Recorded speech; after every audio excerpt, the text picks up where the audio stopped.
بسم الله الرحمن الرحیم 25 اگست وینډوز ډیفینډر نن به ان شاء الله په کنټرول پینل کې وینډوز ډیفینډر وایو.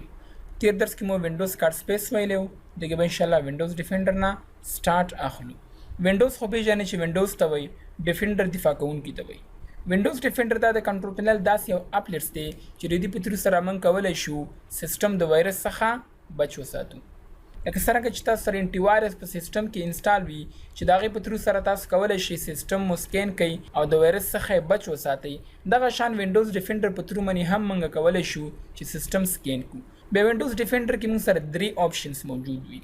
یو کویک سکین دی چې د دې په ترو سره موږ کولی شو سیستم سرسري کویک سکین کو. بل را سره فول سکین دی.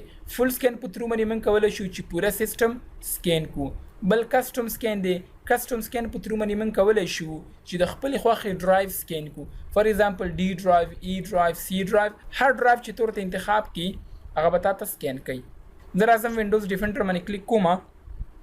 چیک فور اپډیټس ناو باندې که زه چې تکلیک وکم نو ماته به وینډوز ډیفینډر اپډیټ کی.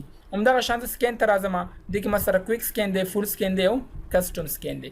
خو زه راځم کویک سکین باندې کلیک کوم، ماته به سیستم کویک سکین کی.